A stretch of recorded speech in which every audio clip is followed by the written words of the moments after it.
la segunda parte de este ciclo de conferencias, escuchando al profesor Leonardo Pérez Gallardo sobre la socioafectividad y otros aspectos destacables en el derecho de familia del nuevo Código de las Familias cubano. Breve acotación. Cuba ya tiene vigente un Código de Familia. Y esta es una reforma sustancial, es directamente una sustitución de un cuerpo legal por otro. El doctor Leonardo Pérez Gallardo, que es profesor cubano, ya está sin embargo en Madrid. De modo que, Leonardo, muchas gracias por tu tiempo y por la trasnochada. Sé que allí son 5 horas más. El doctor Pérez Gallardo, un querido amigo y destacadísimo profesor, es doctor en Ciencias Jurídicas por la Universidad de La Habana, máster en Derecho Privado por la Universidad de Valencia, es especialista en Derecho Civil y Notarial por la Universidad de La Habana, profesor titular de Derecho Notarial, Sucesiones y Sucesiones, es también profesor de la Universidad de Managua, presidenta de la Sociedad Cubana de Derecho Civil y de Familia y de la Unión Nacional de Juristas de Cuba, que sería nuestros colegios de abogados, creo, vicepresidente de la Sociedad del Notariado Cubano, es corredactor del proyecto al cual se va a referir, y yo creo, Leonardo, que se debe haber hecho en tu casa, por lo menos en parte en tu casa, ¿verdad? Y además, el profesor es autor de 466 publicaciones, entre libros, capítulos de libros y ensayos jurídicos. Se lo tuve que extraer con tirabuzón, porque no me quería decir cuántas, pero me tomé el trabajo de ponerlo en un Word y ponerle el contador y llegué a esa conclusión. Leonardo, vos vas a compartir también un PowerPoint. Sí, bueno, sí. Cuando llegues a este punto, abajo en la pantalla hay un cosito verde que dice compartir pantalla. ¿Lo ves?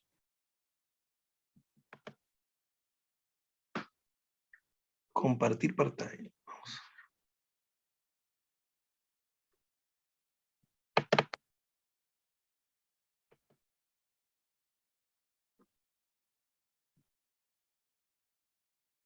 Y ahí tenés que buscar la parte de tu computadora donde tenés el PowerPoint. Sí, sí.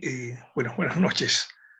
Tengo el PowerPoint listo, pero no veo el que me dices que de compartir pantalla.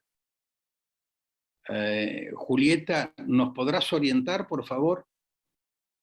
Sí, Leonardo tiene el coanfitrión, ¿verdad? Sí. Sí. Bien, porque no lo estoy viendo como coanfitrión. Bueno, no pero sé. sí.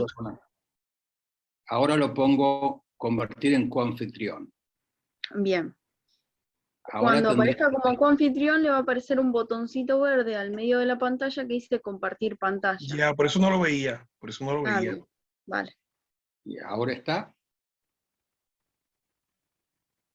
¿Estoy como confitrión? Sí. Abajo, en la barra de abajo, más o menos al medio, hay un botoncito verde con una flechita. Sí. Sí, sí, sí. Ahora sí.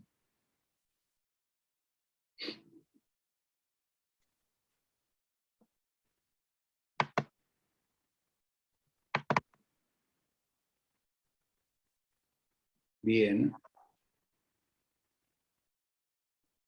Ahora lo estamos viendo. ¿Ya lo están viendo? Sí, pero tenés que hacerle, estamos viendo la pantalla, pero tenés que hacer clic en el PowerPoint. ¿Ahora? Y todavía no. Ahí ¿No? donde está el PowerPoint, tendrías Sí. que hacer clic para que se despliegue el PowerPoint.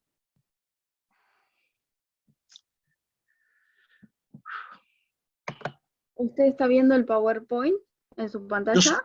Yo lo estoy viendo, sí. Yo sí lo veo en la mía. Bien. Entonces, lo que tiene que hacer es... Ahí está, Ahí, perfecto. Ahí está. Ahí se ve. ¿Ya? Sí, aparece Ahora cómo sí. caracterizar el proyecto. Vale, perfecto. ¿Se ve bien entonces? Perfecto. Sí, bueno, nada. Muy buenas noches y ante todo agradecer al profesor Luis Leiva Fernández por esta iniciativa y de ofrecer una disertación sobre el proyecto de Código de las Familias de Cuba, respecto al cual me voy a hacer referencia.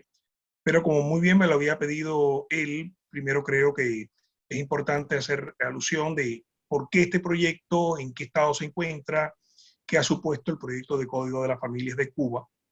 Y ello hay que remontarlo a la historia un poco del derecho familiar cubano. Cuba, al igual que Puerto Rico, tuvieron vigente el Código Civil Español. Compartieron el Código Civil Español porque en 1888, cuando se aprueba el Código Civil Español, ambos eran colonias de España. Tanto Puerto Rico como Cuba, por lo tanto, son los únicos países iberoamericanos que recepcionan el Código Civil de España.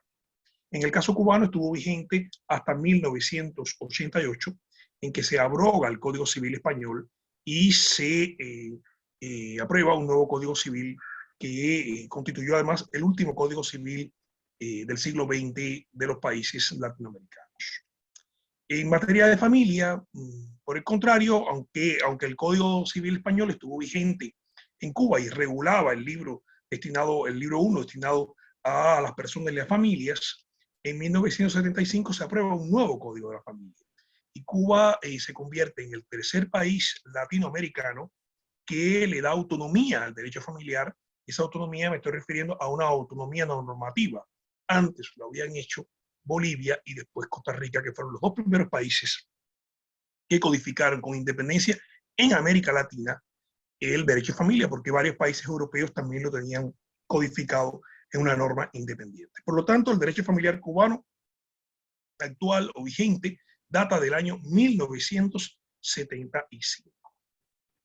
Por supuesto, el contexto histórico y social de 1975 no es el que hoy existe y reina en el país en el año 2022. Desde 1990, de la mano de la doctora Olga Mesa, quien era en aquella fecha presidenta de la Sociedad Cubana de Derecho Civil y de Familia y profesora titular de esa materia en la Universidad de La Habana, se empieza a estudiar la necesidad de reformar el Código de Familia. O sea, 15 años después de su entrada en vigor, ya se hacía necesario pues reformar puntualmente ciertas instituciones del derecho familiar.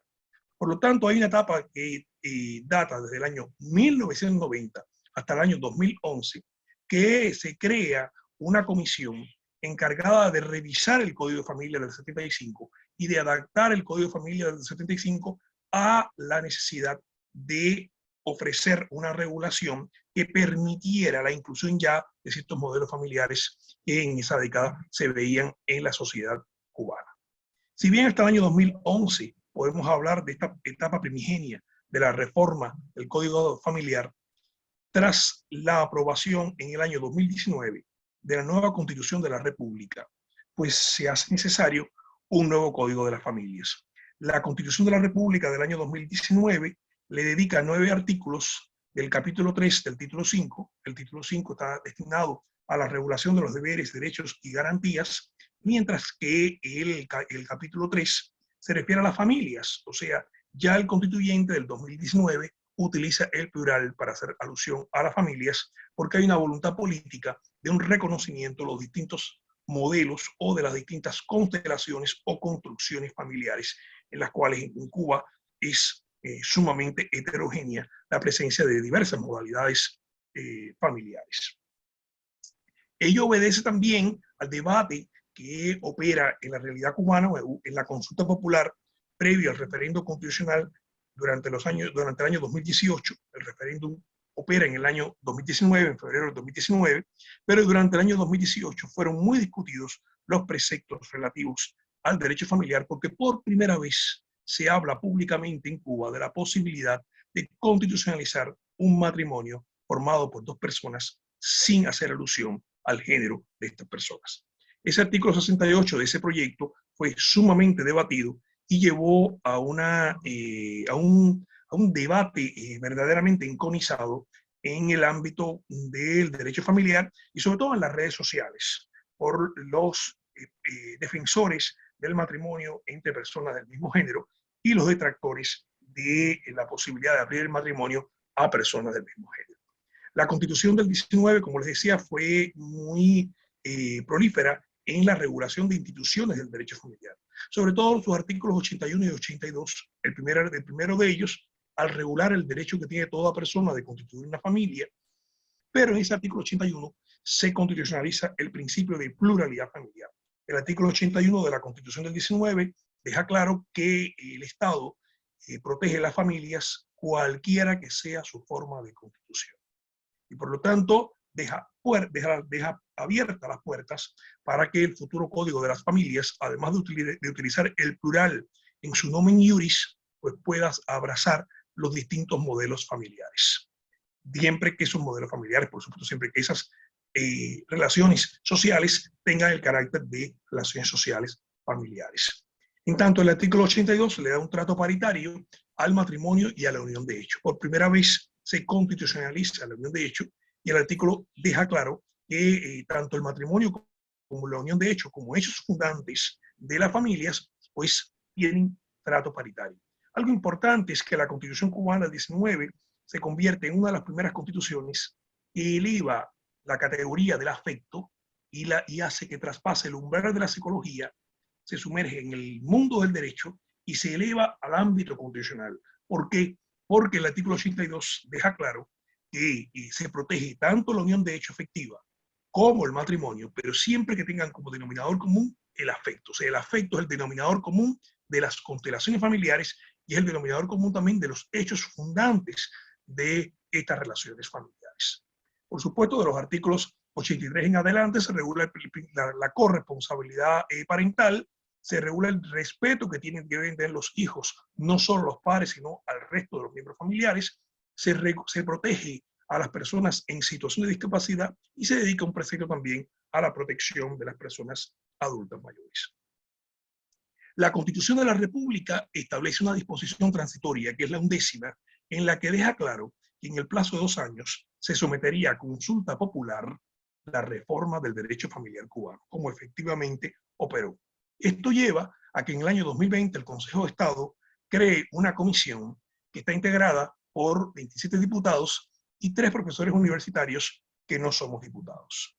Estos 30 miembros elegidos o determinados por el Consejo de Estado hemos tenido la responsabilidad de redactar el nuevo Código de las Familias. Y esa responsabilidad, por supuesto, se ha centrado en la labor del ministro de Justicia, que preside la comisión, y de los 3 profesores universitarios que hemos sido, digamos, los ponentes del nuevo Código de las Familias. La doctora Yamila González Ferrer, profesora titular de Derecho y Familia y vicepresidenta de la Unión Nacional de Juristas de Cuba, y la doctora Ana María Álvarez Tabillo y Albo, que es la profesora titular y principal de Derecho y Familia de la Universidad de La Habana y, bueno, también en mi caso. ¿Cómo caracterizar este proyecto de Código de las Familias? Primero, este proyecto de Código de las Familias ha sido presentado por la comisión redactora, pero hemos trabajado en distintos íteres. Un íter muy importante que fue el periodo de las consultas especializadas. A pesar de que en el año 2020 se crea, la comisión empieza a trabajar en el 2020, pero no es hasta el año 2021 que se realizan 48 consultas especializadas, donde han intervenido sociólogos, psicólogos, filósofos, demógrafos, pedagogos, médicos, y dentro de los médicos, especialistas en geriatría, especialistas en psicología médica, especialistas también en psiquiatría y geriatría, que es tan importante, y también algunos especialistas en otras áreas afines a el derecho de las familias.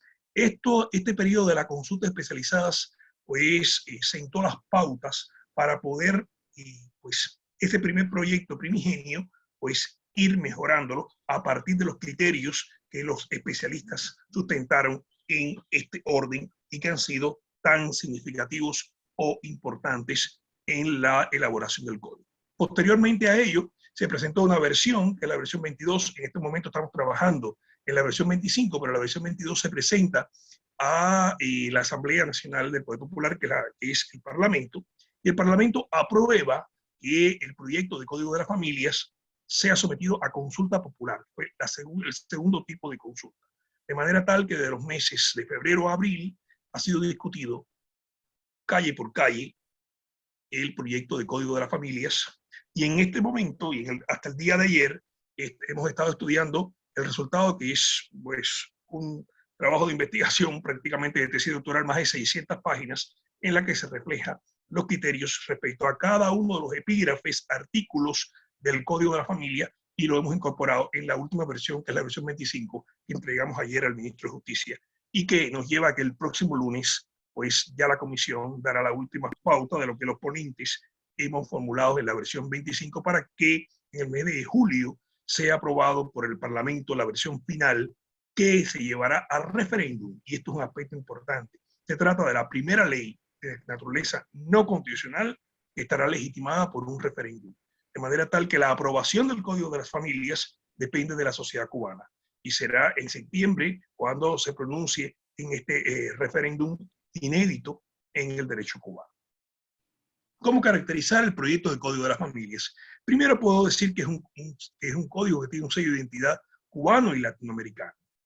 Redactar un Código de las Familias tomando como elemento solo la formulación quizás del derecho europeo, del derecho africano o del derecho asiático, pues de ellos hemos tomado elementos. Por ejemplo, hay elementos del derecho chino, del Código Civil chino, que fue aprobado pues, precisamente un mes antes que el Código Civil de Puerto Rico. Pero el código abreva fundamentalmente en el derecho latinoamericano y ha sido la principal fuente del código, el Código Civil y Comercial de la República Argentina.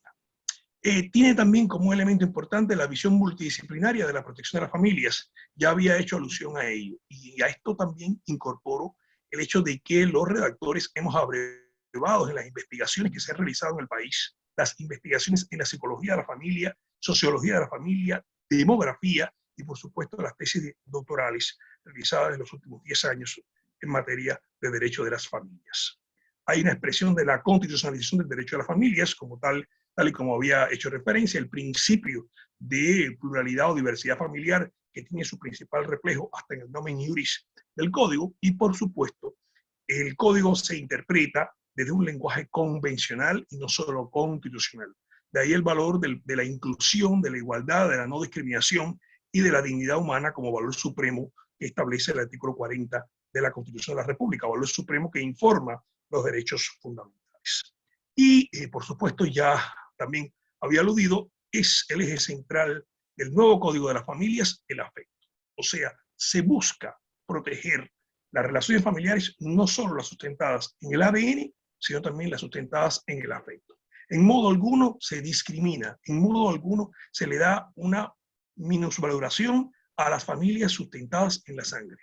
Pero se empieza a pensar y a enseñar de que el derecho de las familias moderno no es un derecho esencialmente y exclusivamente hematológico, sino que es un derecho a la par que hematológico, también afectivo. Esto es importante porque a lo largo de la vida hemos enseñado desde las clases universitarias, en familia, pero más en sucesiones, que cuanto más cerca se está de la sangre, más próximo se está de la herencia.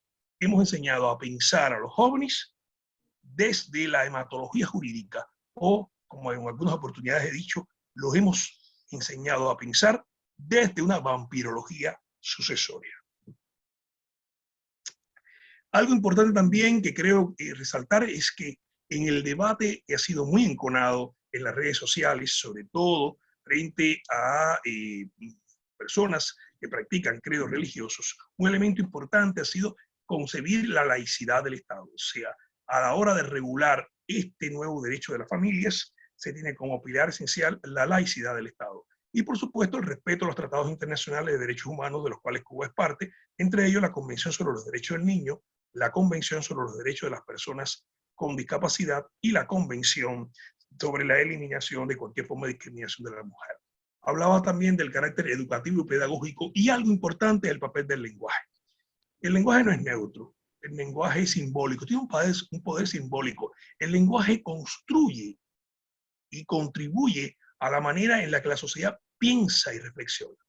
Hemos sido cuidadosos y yo he sido en este caso, creo que he sido un mediador para evitar un lenguaje excesivamente inclusivo, pero sí se utiliza un lenguaje inclusivo y además del lenguaje inclusivo, la propiedad en el lenguaje del derecho de las familias. De ahí que, por ejemplo, se evita hablar de personas discapacitadas, porque no es posible hoy hablar de personas discapacitadas, sino personas en situación de discapacidad, porque la discapacidad es una situación como la vulnerabilidad. Tampoco es correcto hoy hablar de personas vulnerables, sino la vulnerabilidad y la discapacidad son situaciones. De igual manera, se utiliza en los casos excepcionales la palabra progenitor y progenitora. El código apuesta continuamente a padres y madres. Por ejemplo, a diferencia del Código Civil y Comercial argentino, no utilizamos el progenitor afín, porque el padrastro no es un progenitor. El padrastro, en todo caso, es una persona que construye una paternidad. Por lo tanto, sería un padre afín o una madre afín. Para ponerles un ejemplo. Y en materia de guardia y cuidado, utilizamos la expresión guardia y cuidado y no guardia y custodia, porque en todo caso lo que se custodia son los bienes, no son las personas menores de edad. Evitamos utilizar la expresión menores de edad. En todo caso, son personas menores de edad, personas en situación de discapacidad, personas en situación de vulnerabilidad. Tampoco es un código para personas violentas. Recuerdo la película norteamericana, este no es un país para viejos, si no me recuerdo, pero en este caso esto no es un código para personas violentas. El tratamiento de la violencia intrafamiliar transversaliza todo el Código de las Familias. Desde el título 2, pero después puntualmente se establecen esencialmente efectos privativos o cercenatorios del derecho de las familias y de la reforma puntual que hemos propuesto en el Código Civil. Porque esto es un aspecto que quiero hacer alusión. A diferencia de Puerto Rico, que tiene un código único, o Argentina, no es tan sencillo una reforma al derecho familiar teniendo un código civil que aún no sabemos cuándo va a ser reformado. Por lo tanto, las disposiciones finales de este código, que llegan a más de 40, se ha hecho una intervención de mínimo acceso al derecho civil, esencialmente a la parte general del Código Civil y a la parte relativa al derecho a las sucesiones, por la interferencia que pueden darse con un nuevo Código de las Familias y un Código Civil que, por supuesto, se adaptó al Código de la Familia del año 1975. En conclusiones parciales, podemos decir que este es un código de sumas y multiplicaciones, de alternativas y opciones. ¿Por qué sumas? Porque se reconocen derechos a actores del ámbito familiar que hasta este momento vivían en Cuba, pero vivían utilizando el lenguaje de la telefonía móvil en modo fantasmagórico. Y multiplicaciones, porque no cabe duda que multiplicando el afecto, pues estamos reconociendo también familias, modelos familiares que no necesariamente están sustentados en la sangre. Y de ahí que se utilizan alternativas y opciones. Es un código que trata de retratar la geografía sociofamiliar cubana, ofreciendo opciones o alternativas.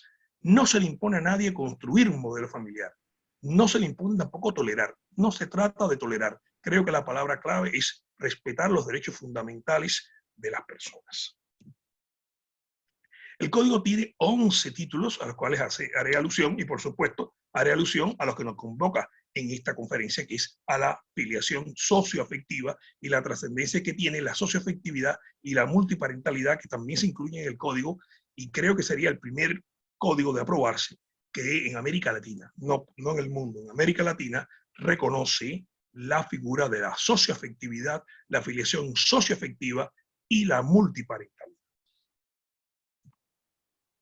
El título primero se refiere a las disposiciones preliminares. En él se incluye tanto el ámbito de aplicación, los principios, el valor que tienen los principios del derecho de las familias como pautas interpretativas, el valor, la intersección, principios del Código de la Familia, hermenéutica jurídica.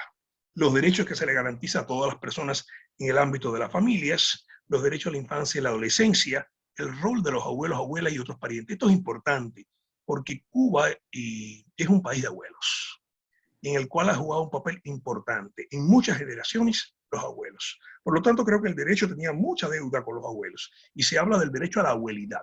Por lo tanto, se reconoce el rol que tienen los abuelos y los abuelos en la transmisión de tradiciones, de costumbres y en el cuidado de la familia. Esto se incluye en uno de los primeros artículos, es un artículo pórtico del proyecto.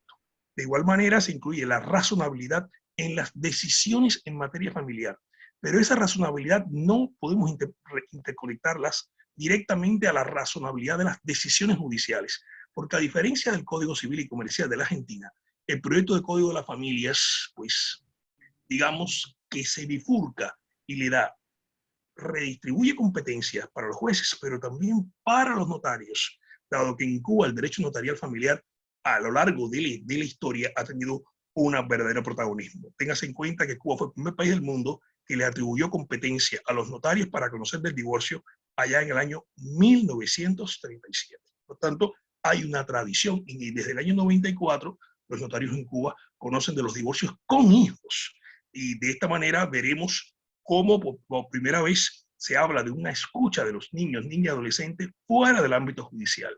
O sea, la exploración de los niños en sede notarial, el reto que esto va a implicar para el país e incluso para el derecho comparado.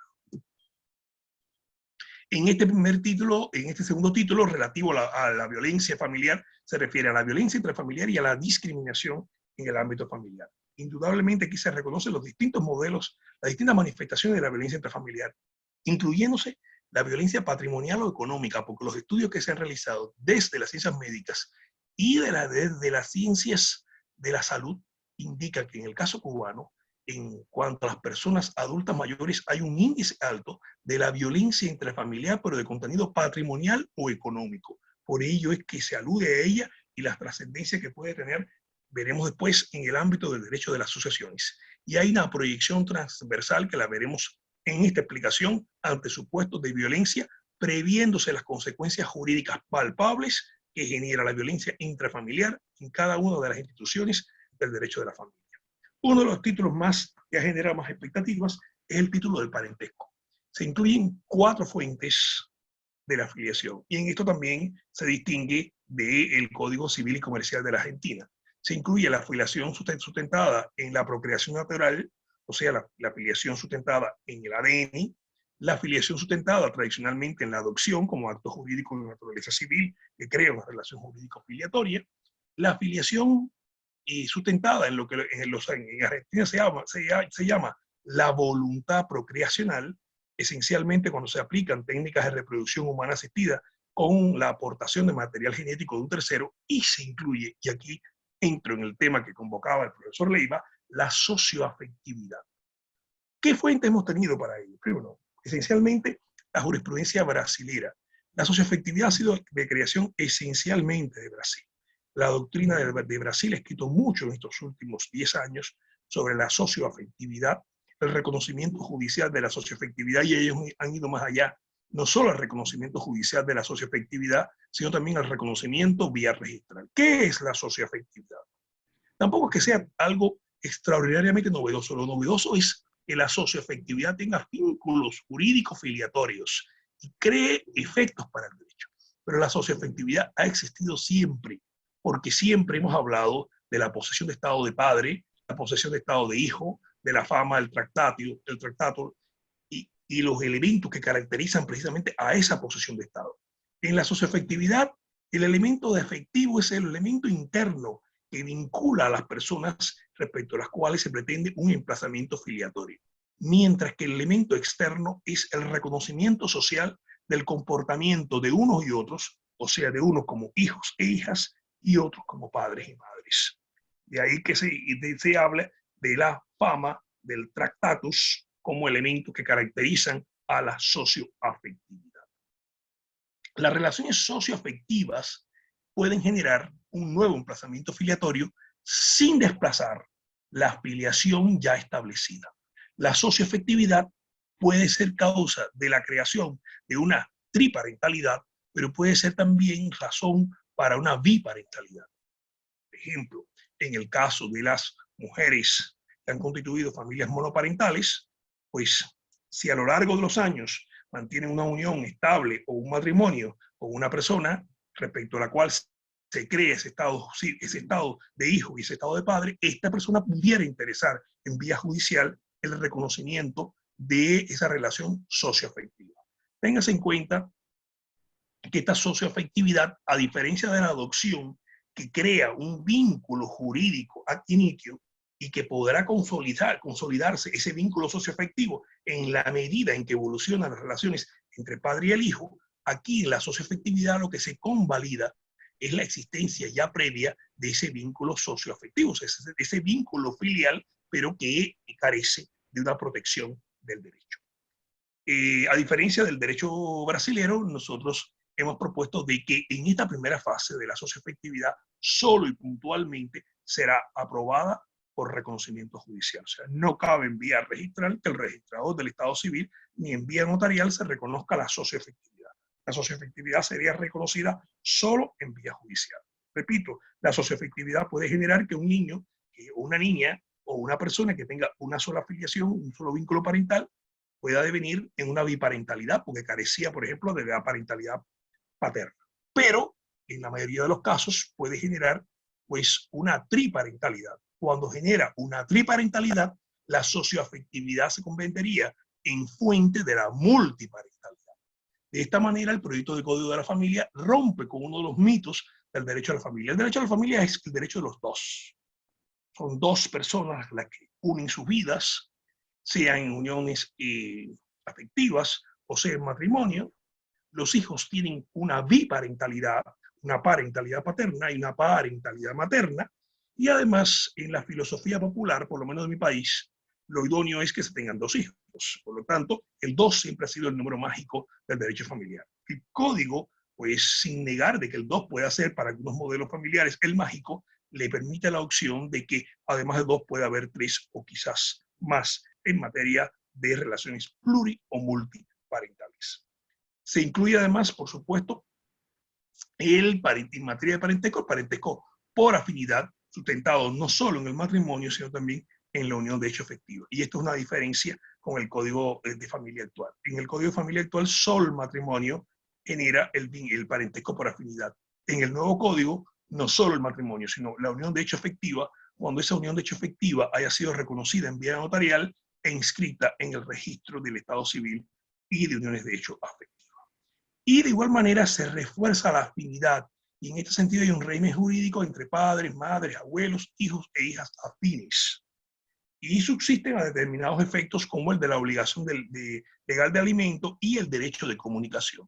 Es importante, y ya me hago alusión al título 3, que en materia de obligación legal de alimento se expande los sujetos entre los cuales puede haber un vínculo jurídico. O sea, en la obligación de dar alimento, primero se amplía el concepto de alimento, no solo a los de contenido patrimonial, sino también a los de contenido espiritual, sobre la base de que la dignidad es el presupuesto esencial en las relaciones familiares. Se amplían los sujetos obligados no solo a los hermanos en la línea colateral, sino también tíos y sobrinos que juegan un papel importante en la familia ampliada cubana, también estarían obligados a darse alimento, y todos los parientes socioafectivos también se genera como efecto jurídico la obligación de dar alimentos. Y de igual manera se incluyen los alimentos gravídicos, o sea, a pesar de que tenemos un artículo en el Código Civil que establece que el concebido se tiene por nacido a todos los efectos que le sean favorables, y ahí se incluye el derecho al alimento por interpretación y integración del derecho,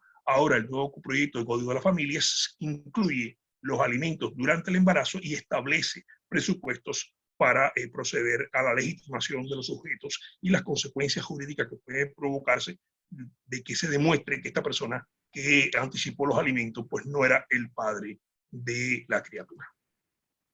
De igual manera, y en esto juega un papel creo que importante, generalmente hablamos del derecho de comunicación para hacer alusión a la comunicación de padres y madres con hijos e hijas.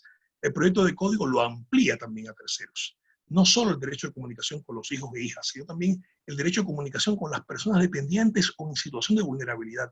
El derecho de comunicación con esos padres, con esos abuelos que están en una situación de dependencia y que el cuidador le impide la comunicación con el resto de los hijos. El derecho de comunicación de ese padre que la madre le impide tener comunicación con un hijo mayor de edad que tiene una situación grave de discapacidad.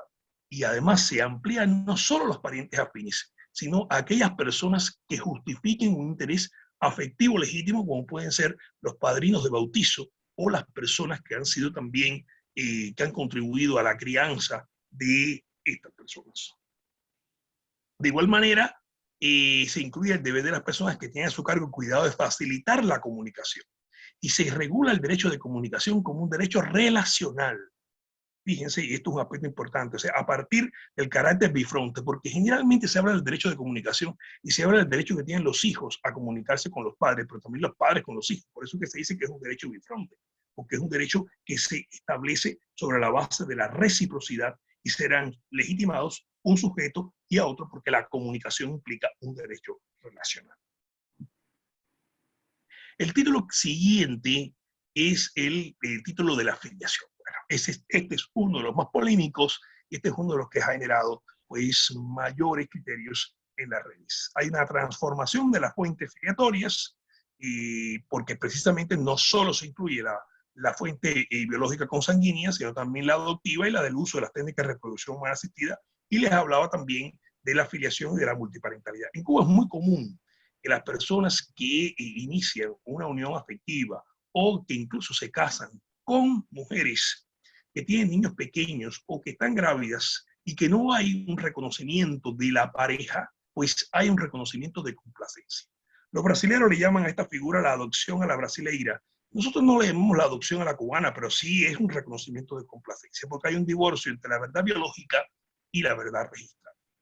Y esto termina cuando aparece en escena, cuando el niño puede ser un adolescente, el padre biológico, y el padre biológico emplaza para desplazar, porque el padre lo había reconocido, que enraiza un vínculo socioafectivo, no puede triunfar frente a la verdad biológica de este padre, que demostrado por la prueba de ADN que es el padre, pues se le reconoce ese emplazamiento filiatorio y se declara con lugar.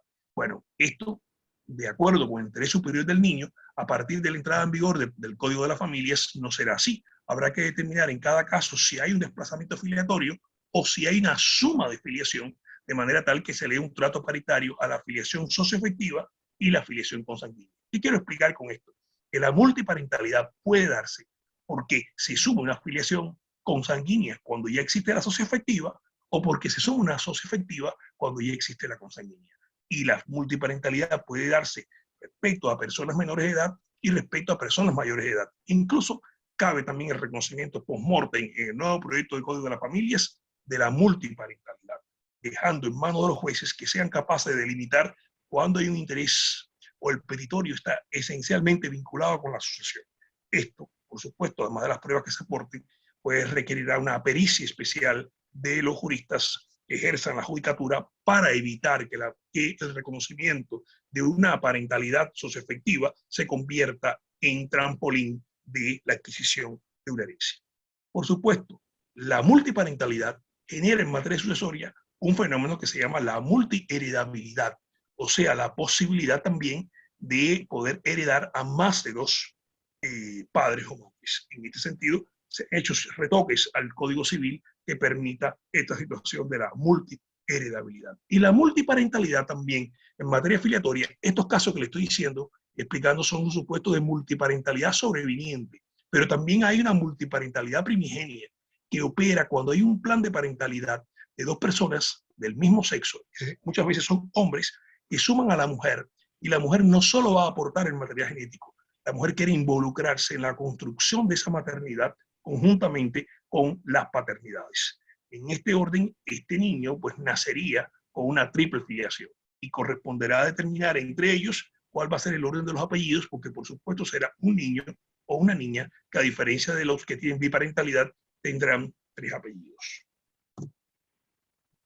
También es importante hacer referencia a la filiación adoptiva y lo que la presupone la adopción. En Cuba no hay tradición de la adopción. Creo que tras los debates del proyecto de Código de la Familia empieza a hablarse de la adopción y la importancia de la adopción, y en materia de adopción hago alusión a la adopción abierta que también es prevista por el Código. Se incluye, como les decía, la filiación asistida, incluso también la inseminación post-mortem. Sé que en Argentina, en la última etapa del Código Civil y Comercial, no se admitió la inseminación post-mortem, pero ya veo que hay muchas sentencias, o sea, se votó por la puerta la inseminación post-mortem y está entrando por la ventana de la jurisprudencia en el Código Civil y Comercial argentino. Por eso preferimos, aunque hay debate sobre ella, la inseminación post-mortem, incluso la gestación solidaria post-mortem. Este es otro de los temas de los más polémicos. Solo voy a referir dos elementos importantes. La gestación solidaria se incluye con el nomen iuris de gestación solidaria, no maternidad subrogada. No se admite bajo ningún concepto la recompensa y se circunscribe la posibilidad de que proceda la gestación solidaria entre personas vinculadas parentalmente o amicalmente, con control. A, legal. B, control sanitario. C, control judicial. Solo los jueces lo podrán determinar. En la última versión, esto es una premisa que no saben en Cuba, pero en la última versión hemos establecido que tanto los padres y madres comitentes como la persona gestante tengan 25 años como mínimo para poder acceder. Y que se trate de una única oportunidad y la gestante no podrá aportar nunca el material genético. O sea, ese niño que está por nacer genéticamente nunca será de la madre gestante. Hay una transformación importante. Decimos no a la patria potestad. Este ha sido uno de los temas políticamente más manipulados por un cierto sector en Cuba. Hay una transformación radical. Yo creemos que un código civil del siglo XXI no puede seguir aferrado a utilizar la expresión patria potestad y un código de familias que pretenda darle cobija a todos los modelos familiares a los cuales he hecho referencia, incluidas familias multiparentales, anaparentales, transnacionales, no puede seguir sobre la base de la patria potestad. Tomamos como modelo el Código Civil y Comercial argentino, pero también los tratados internacionales de derechos humanos y los tratados en materia de derecho internacional privado, que ya hace mucho tiempo hace referencia a la responsabilidad parental. Italia hace referencia a la responsabilidad parental. Inglaterra hace referencia a la responsabilidad parental. Y en este momento, por lo tanto, nos adaptamos a los principios, valores y reglas reconocidos en la Convención sobre los Derechos del Niño. Se distingue entre titularidad y ejercicio y se establece, como les decía, el estatuto jurídico de los padres y madres afines, no de los progenitores afines, padres y madres afines, permitiéndose además que sean beneficiarios de la delegación de la responsabilidad parental en los casos excepcionalmente establecidos y bajo un carácter circunstancial y temporal. De igual manera, se establecen distintas opciones, variantes y modalidades en materia de guardia y cuidado. Se incluye la guardia y cuidado unilateral, la guardia y cuidado compartida, dentro de la guardia y cuidado compartida, la guardia y cuidado alternada, la guardia y cuidado indistinta. Se elimina la preferencia a favor de la madre, atendiendo al interés superior del niño, que establece el vigente Código de las Familias, y se deroga el derecho de corrección. Esto también ha sido muy polémico en las redes sociales. He podido comprender que en Cuba hay personas que adquieren los niños por usucapión. Bueno, no por usucapión, porque la usucapión se tiene que adquirir de buena fe. Yo creo que lo han hecho también de mala fe, diciendo que los hijos les pertenecen. Y por lo tanto hay una noción de crianza positiva. Este es un elemento importante. Se suprime el derecho de corrección y se incluye la noción de crianza positiva. Se amplía el contenido de la responsabilidad parental y se incluye dentro del contenido de la responsabilidad parental el derecho de inclusión, el respeto a las diferencias, el respeto también a las personas en situación de discapacidad y hay un componente ecológico importante en el contenido de la responsabilidad parental. El título siguiente es el del matrimonio. No les puedo decir cuán polémico ha sido este título al reconocer el derecho de todas las personas a contraer matrimonio. De igual manera, se suprime el matrimonio entre personas menores de 18 años. Bajo ninguna excepción, el código admite el matrimonio. Esto fue el resultado de la consulta especializada. Hasta ese momento habíamos admitido por excepción y con autorización judicial un matrimonio de menores mayores de 16.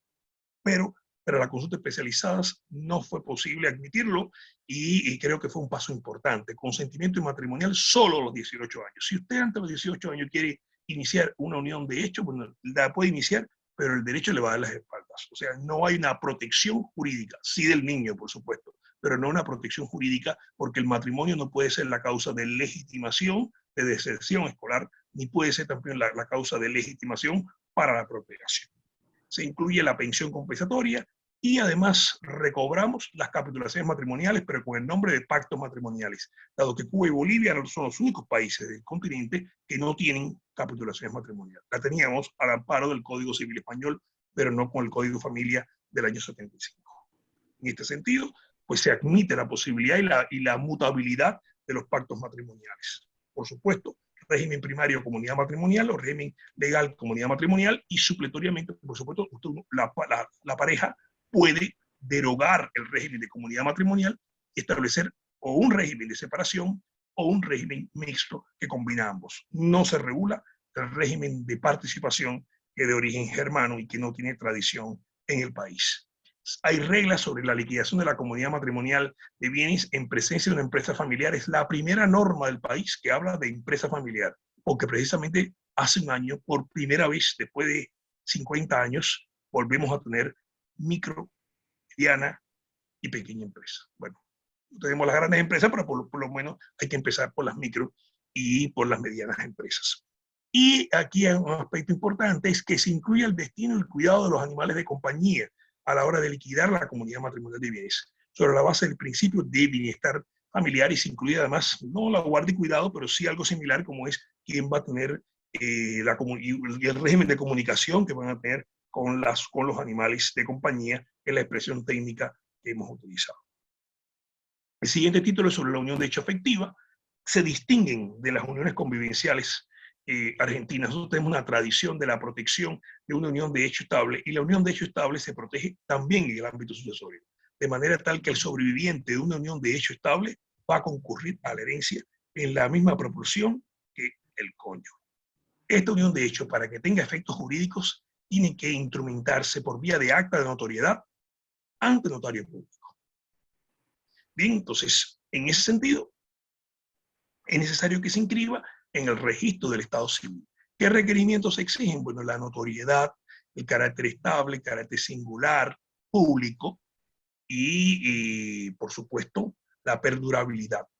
Solo cuando se cumplan los 2 años de esa convivencia es posible el reconocimiento por vía notarial. Que más que un reconocimiento, el notario no reconoce, el notario lo que hace es constatar la existencia de esa unión de hecho afectiva.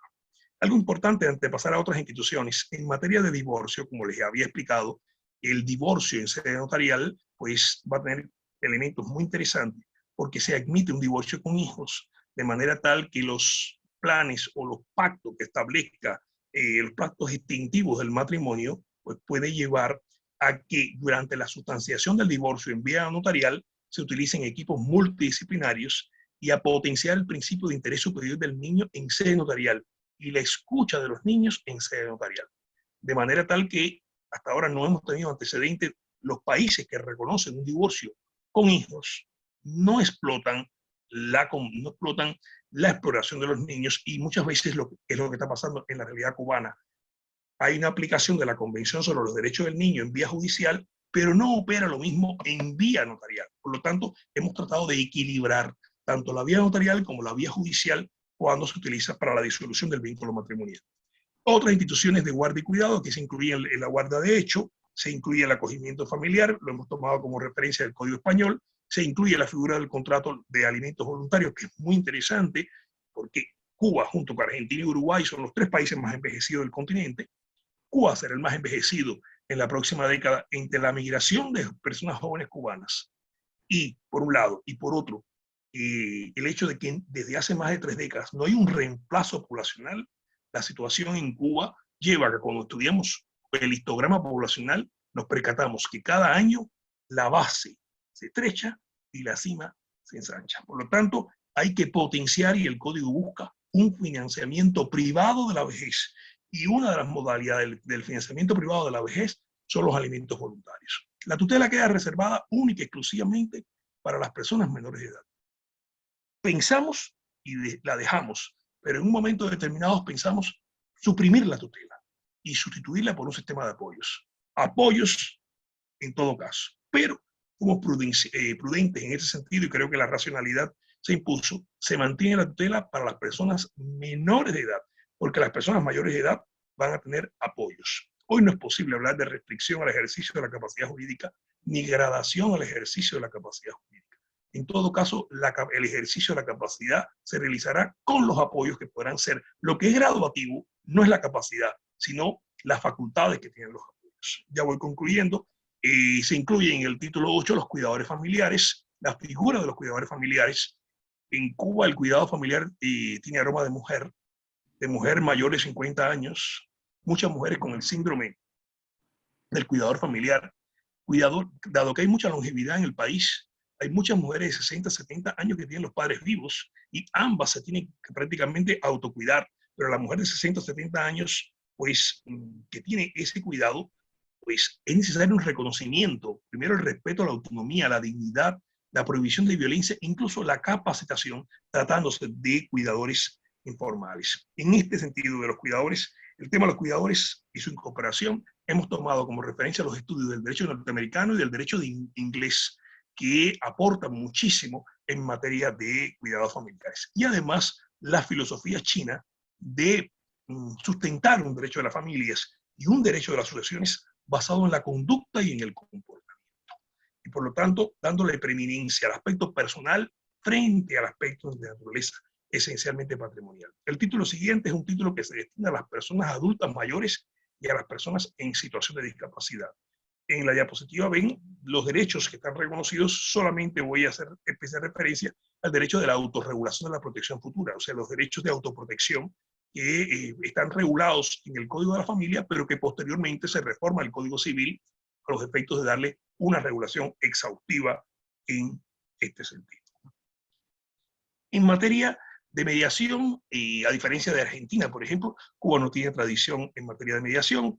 El nuevo Código de Procesos ya incluye la mediación, aunque no es obligatoria, pero sí se regulan las pautas esenciales en materia de mediación familiar, y en este año será aprobada la Ley General de Mediación. Y se crea por primera vez la Defensoría Familiar. Ello está pendiente de una norma jurídica del Ministro de Justicia, porque será una institución adscrita al Ministerio de Justicia y que tendría como esencial cometido la protección de los derechos de las personas en situación de vulnerabilidad en el entorno sociofamiliar. El último título es el de Derecho Internacional Privado.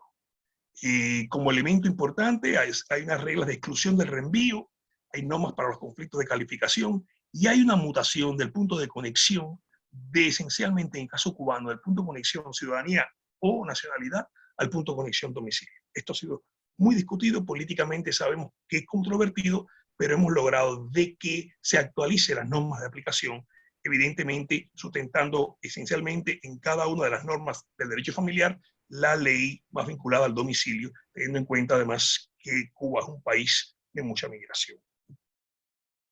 Solo a modo de epítome, teniendo en cuenta el impacto del Código de la Familia sobre el Código Civil, hemos tenido, que les decía, hacer una cirugía de mínimo acceso al Código Civil del 87, de manera tal que en sucesiones hay cambios importantes. Entre los cambios importantes, que se expanden los derechos hereditarios a favor de los tíos que habían estado ausentes en el Código Civil del 87, rompiendo el principio de reciprocidad, porque los sobrinos hoy día heredan a los tíos, pero los tíos no pueden heredar a los sobrinos. En materia sucesoria nunca se puede romper el principio de reciprocidad. Para potenciar los derechos hereditarios de los cuidadores, se ha establecido que aquellos parientes que el legislador establece como parientes que tienen derecho a la sucesión a intestatus, parientes u otros familiares, como puede ser el cónyuge o el miembro supérstite de una unión de hecho efectiva, pues tendrán derecho al doble de participación en la herencia si se demuestra que han sido los que han financiado el cuidado. O sea, si usted es el hijo que ha financiado el cuidado y sus hermanos no han aportado en ese cuidado, si no testó la persona y se acude a las reglas de la intestatus, usted tendrá como derecho a la herencia el doble de la cuota de participación del resto de los herederos. Y si usted es un pariente más alejado, si es la sobrina la que asumió el cuidado del tío y no la hija, pues la sobrina primero tendrá derecho a ser heredera concurrente con los herederos del primer llamado, y segundo, la cuota de participación será el doble. De igual manera, en materia de sucesiones, se incluye la sucesión de la familia multiparental y los derechos hereditarios de los parientes socioafectivos, de los hermanos socioafectivos, de los tíos socioafectivos, o sea, no solo los parientes consanguíneos, sino también los parientes socioafectivos tendrán derecho a la sucesión. Queda como deuda pendiente, al igual que en el Código Civil y Comercial de la Argentina, la sucesión de los padrastros y madrastras, precisamente por lo polémico que puede resultar el tema, y teniendo en cuenta que este código es un código que tendrá una aprobación por vía de referéndum popular. Por último, también en materia sucesoria, se incluye la obligación de cuidado, de asistencia, o sea, se incluye la condición como elemento accidental de negocio jurídico testamentario, de manera tal que el testador puede supeditar la institución de heredero o el legado a el cuidado o asistencia propia o el cuidado o asistencia de las personas que le están más cercanos, de los parientes más propincus, pero fundamentalmente por razón de su discapacidad o por razón de ser personas adultas mayores. Y por último, hay una reforma muy importante en materia de las causas de exclusión. Nosotros no tenemos las causas de indignidad y creo que si estamos hablando del lenguaje, hoy un código civil no se puede apreciar de decir que las personas son indignas. Parece ser que los únicos indignos en materia jurídica son los indignos en materia sucesoria. Usted puede ser un gran asesino, si asesinó a alguien que no va a heredar, usted no tiene dignidad. Además, la dignidad de la persona no se pierde si es el valor supremo. Yo creo que eso es importante repensar cuando se codifica qué lenguaje vamos a utilizar. Nosotros tenemos la causa de incapacidad para suceder, y en las causas de incapacidad para suceder se han incluido todos los actos de violencia intrafamiliar, y dentro de ellos el hecho de que los parientes propicien el abandono afectivo o físico del causante, cuando se trate de un causante en situación de discapacidad o de un causante en situación de persona adulta mayor. De igual manera se incluye como causal de incapacidad para suceder la negativa de los hijos de impedirle a los padres, o sea, a los abuelos de los pequeños, la comunicación. Si usted le ha negado a su padre el derecho a abuelidad sin causa justificada y sus nietos han vivido extraño a los abuelos, usted puede ser apartado también de la sucesión, porque ahí también hay un supuesto de violencia psicológica respecto a las personas adultas mayores.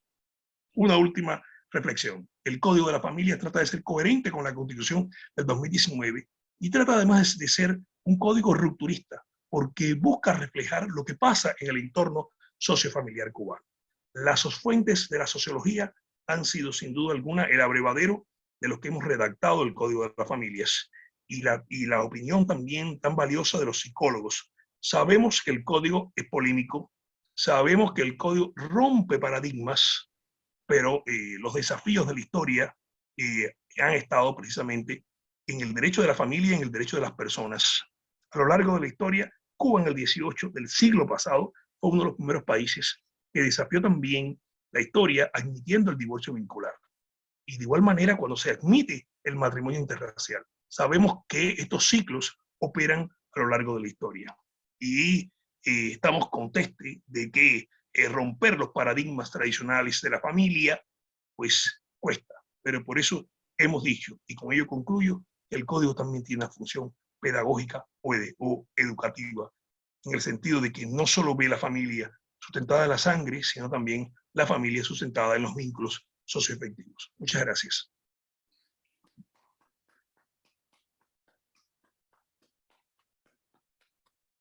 Muchas gracias. Muchas gracias, Leonardo. A ver si podemos sacar esto de la pantalla. Comparto tu opinión en el sentido que el código es, primero, muy sustancioso. No es una mera reproducción ni una mera actualización del anterior, y es sin duda avanzada y polémico. Lo que sí veo es que tiene, y esto es un elogio de mi parte, tiene una función tuitiva muy marcada hacia las personas mayores. Y eso es sin duda muy bueno, y además es un tema que lo acompaña mucho a la evolución de la sociedad cubana. Por lo que vos decís, demográficamente, Cuba no es igual que cualquier otro país latinoamericano. Y que el código tenga en cuenta la demografía cubana, me parece que es fundamental. Va a dar mucho que hablar. Realmente acá hay mensajes ya. El profesor Carlos Albano dice: excelente, doctor Pérez Gallardo, clarísimo e interesante. Bueno, y te comento que en el Colegio de Abogados de la Ciudad de Buenos Aires, próximamente vamos a analizar algunos de los aspectos que planteás en tu conferencia, por supuesto tratando de ver de todo ello que puede ser interesante para nosotros, o no, porque vos sabés que las sociedades son diferentes. Pero bueno, te agradezco muchísimo, sobre todo te agradezco la trasnochada, porque sé que ahí debe ser... ¿Qué hora es en Madrid? Son las 2 de la mañana. Las 2 de la mañana. Bueno, te agradezco muchísimo Estamos muy agradecidos a vos, a la profesora Marta Figueroa Torres, querida Marta, muchas gracias. Le comenté a Marta que hay en el auditorio varios profesores titulares de cátedra de distintas materias, de modo que no somos muchos, pero sí caracterizados. Mañana va a haber una tercera conferencia que he tenido que grabarla porque el profesor tiene alguna dificultad familiar para trasnochar a las 2 de la mañana dando conferencias. Es el profesor Luis Anguita Villanueva, también un querido amigo de la Complutense, que va a hablar sobre los aspectos destacables del reciente Código de la República Popular China. Su conferencia marca primero la importancia que tiene a favor o en contra, pero si alguien quiere contratar algo sobre un producto elaborado, lo más probable es que vaya a caer en la jurisdicción china. Eso y algunos comentarios interesantes, que por supuesto no son un análisis absoluto.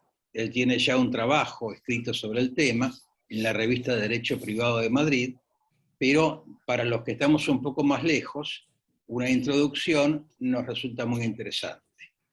Muchas gracias, Marta Figueroa Torres, muchas gracias, Leonardo Pérez Gallardo, muchas gracias a todos los sacrificados oyentes, porque ya, aunque haya sido muy interesante, para nosotros también es un poco de noche. Muchas gracias a todos y hasta luego. Buenas noches. Buenas noches. Gracias.